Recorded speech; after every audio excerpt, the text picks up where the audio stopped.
बच्चों, आज हम लोग इतिहास में पाठ 5 प्राचीन काल में धार्मिक विचार के संदर्भ में अध्ययन करेंगे। जैसा कि इसके पूर्व हम लोगों ने जैन धर्म के संदर्भ में जानकारी प्राप्त किया था, आज हम लोग बौद्ध धर्म के संदर्भ में अध्ययन करेंगे। जैसा कि हम सब जानते हैं कि बौद्ध धर्म के संस्थापक गौतम बुद्ध थे। इनका जन्म 563 ईसा पूर्व में नेपाल के लुम्बिनी नामक वन में हुआ था। बौद्ध धर्म के मंदिर को विहार या मठ कहा गया। बौद्ध धर्म के मंदिर को विहार या मठ कहा गया। संक्षिप्त में इनके कार्यों के संदर्भ में हम जानकारी प्राप्त करेंगे। इन्होंने बताया कि मानव जीवन का संपूर्ण ज्ञान प्राप्त हुआ। मानव जीवन का संपूर्ण ज्ञान प्राप्त हुआ, इसलिए इन्हें बुद्ध कहा गया। मानवीय दुखों के कारण की खोज के लिए इन्होंने तपश्चर्या किया। बिहार के गया में इन्हें ज्ञान की प्राप्ति हुई। सारनाथ में इन्होंने अपना पहला प्रवचन दिया और उसे धर्मचक्र प्रवर्तन कहा गया। पाली या लोक भाषा में इन्होंने उपदेश दिया।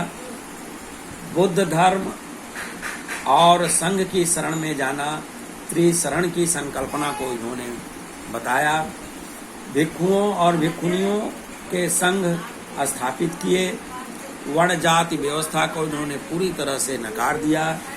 यज्ञ तथा कर्मकांडों का विरोध किए। इनके उपदेश के जो सार थे, इन्होंने 4 आर्य सत्य बताए। 4 आर्य सत्य कौन कौन से? पहला दुख, दूसरा दुख का कारण, तीसरा दुख का निवारण और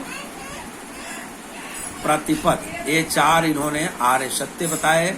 और इन्होंने एक पंचशील का नियम भी बताया, जिनमें 5 नियम बताए गए, जिन्हें पंचशील कहा गया।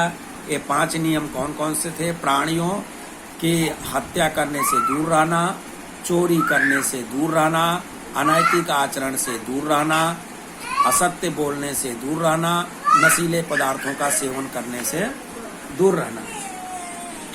और आचरण के 5 नियमों के जो इन्होंने बताया, उन्हें पंचशील कहा गया। श्रेष्ठ तत्व अथवा कनिष्ठ तत्व जन्म के आधार पर नहीं, अपितु आचरण के आधार पर निर्धारित होना चाहिए, ऐसा इन्होंने बताया। स्वतंत्रता और समानता को महत्व और स्त्रियों के उन्नति का पूरा अधिकार था, इन्होंने बताया। प्रज्ञाशील, करुणा और सहिष्णुता का इन्होंने महत्व बताया। अब इससे संबंधित कुछ पाठ से संबंधित प्रश्न है, उन प्रश्नों का आप उत्तर दीजिए। गौतम बुद्ध को जहाँ ज्ञान का गया में जो ज्ञान की प्राप्ति हुई थी, वो बोध, उस वृक्ष को बोधि वृक्ष कहा गया। ये आपको जानकारी होना चाहिए। बोधि वृक्ष, देखो इसका यहाँ पर ये चित्र दिया है, ये बोधि वृक्ष था। यहीं पर इन्होंने तपस्या की थी, गया बिहार में जो की है, और इन्हें ज्ञान की यहाँ पर प्राप्ति हुई। और इस वृक्ष को बोधि वृक्ष कहा गया। इस वृक्ष को क्या कहा गया? बोधि वृक्ष। अब इस पाठ से संबंधित कुछ गौतम बुद्ध से संबंधित प्रश्न है, उन प्रश्नों का आप शॉर्ट में उत्तर दीजिए। गौतम बुद्ध का जन्म कहाँ हुआ था? गौतम बुद्ध का जन्म कहाँ हुआ था? जैसा कि हमने बताया, गौतम बुद्ध का जन्म नेपाल में लुम्बिनी नामक वन में हुआ था। बोध गया में जो पीपल के वृक्ष को बोध वृक्ष क्यों कहते हैं? गौतम बुद्ध बोध गया के एक पीपल के वृक्ष के नीचे ध्यान मग्न बैठे थे। उस समय उन्हें बोधि अथवा सर्वोच्च ज्ञान प्राप्त हुआ, इसलिए इस वृक्ष को हम क्या कहते हैं? बोधि वृक्ष। देखो हमने दिखाया था, ये पीपल का वृक्ष था। इसी वृक्ष के नीचे इन्होंने तपस्या की थी और यहाँ पर उन्हें ज्ञान की प्राप्ति हुई, जिसे इस वृक्ष को क्या कहा गया? बोधि वृक्ष। धर्म प्रवर्तन किस घटना को कहते हैं? जैसा कि हमने बताया, गौतम बुद्ध ने सारनाथ में दिए गए अपने प्रथम प्रवचन द्वारा धर्म चक्र को इन्होंने गति प्रदान की, इसलिए इस घटना को धर्म चक्र प्रवर्तन कहते हैं।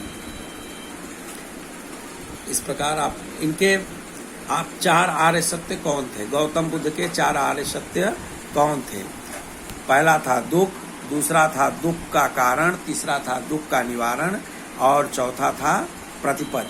इनके पंचशील नियम कौन से? गौतम बुद्ध के पंचशील नियम कौन थे? 5 नियम इन्होंने कौन से बताए? पहला, प्राणियों की हत्या करने से दूर रहें। दूसरा, चोरी करने से दूर रहें। तीसरा, अनैतिक आचरण से दूर रहें। चौथा, असत्य बोलने से दूर रहें। पांचवा, नशीले पदार्थों का सेवन करने से दूर रहें। इस प्रकार आप प्रश्नों के उत्तर लिखिए और उसको भेजिए। Okay, thank you.